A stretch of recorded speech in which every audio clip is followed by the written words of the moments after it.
Hey everyone, welcome to Don't Drink the Kool-Aid. My name is Ian, and today I'm excited to talk about the assassination of North Korea's true heir, Kim Jong-nam.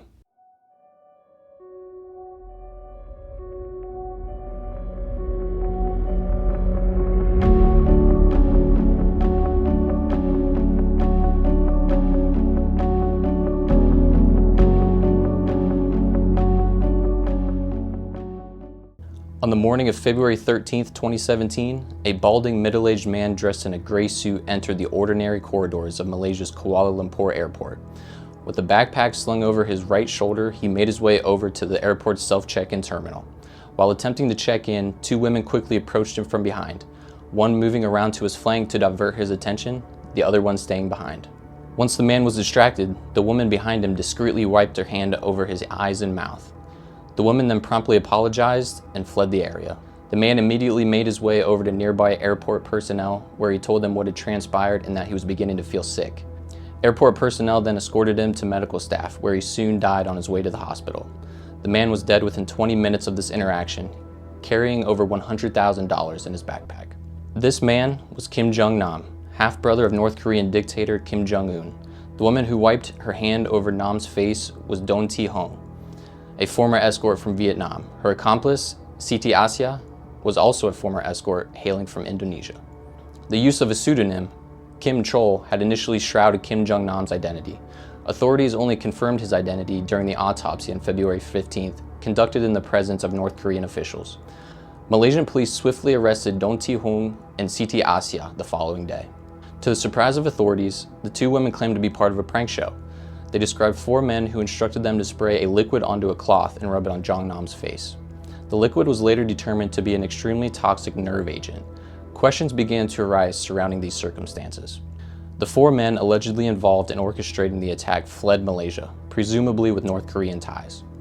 The ensuing diplomatic turmoil between North Korea and Malaysia further complicated the situation.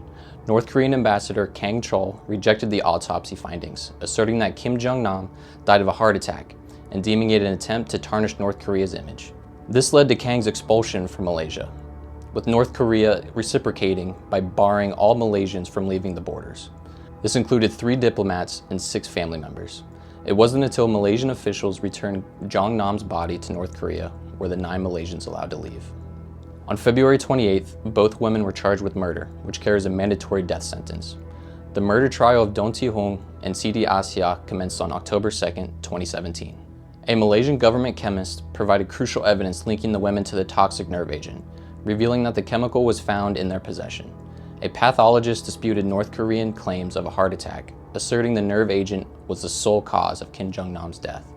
Amidst the trial, a toxicologist revealed a surprising detail. Kim Jong-nam had vials of atropine, an antidote to toxic nerve agents, in his bag. On October 8th, the trial was moved to a more secure facility due to concerns surrounding contaminated clothing being submitted into evidence. During this break from trial, a police investigator identified the 4 suspects thought to be the masterminds behind the murder. Unfortunately, there was no way to locate the men, and the evidence was later dismissed in trial.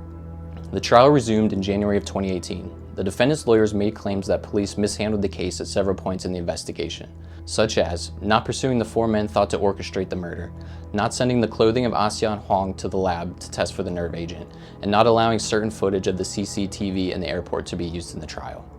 On March 11, 2019, Asia's murder charge was dismissed. She was released, free to go back to Indonesia. Due to Hwang's deteriorating health and psychological condition following the news, the court decided to postpone the trial until April 1st. On April 1st, 2019, the murder charge against Hwang was dropped, and she pleaded guilty to a lesser charge of voluntarily causing hurt by dangerous weapons or means. She was sentenced to serve 3 years and 4 months from the date of her arrest, but received a 1/3 reduction in her sentence. Hwang was released on May 3rd, 2019. It is widely accepted that Hwang and Asia were pawns used by North Korean operatives to assassinate Kim Jong-nam. Being the eldest son of Kim Jong-il, Kim Jong-nam was next in line to rule North Korea. Kim Jong-nam's mother was an actress. She kept his birth hidden from most people, including Kim Jong-sung. Kim Jong-nam spent most of his childhood in affluent conditions, spending time in schools in Moscow and Geneva. At the age of 18, he returned to Pyongyang, but by this point, he had developed a taste for luxury and liberty. In 1998, Kim Jong-nam was granted a senior position in the Ministry of Public Security of North Korea. He was also appointed head of the North Korean Computer Committee, aiding in the development of North Korea's first closed internet system.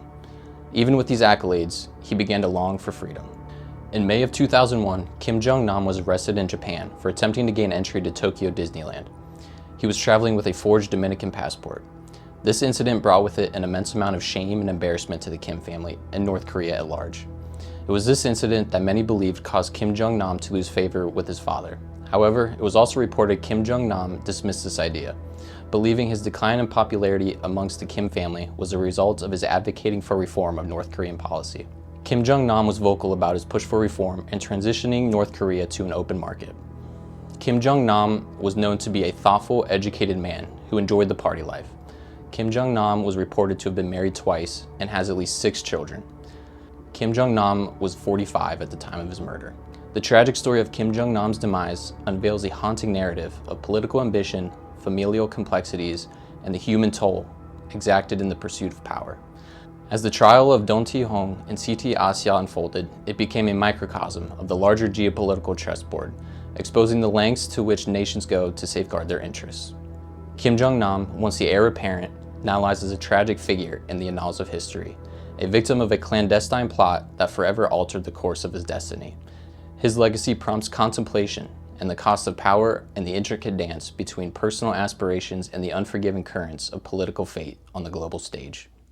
Hey everyone, hope you liked the video. Feel free to like and subscribe, and always remember, don't drink the Kool-Aid.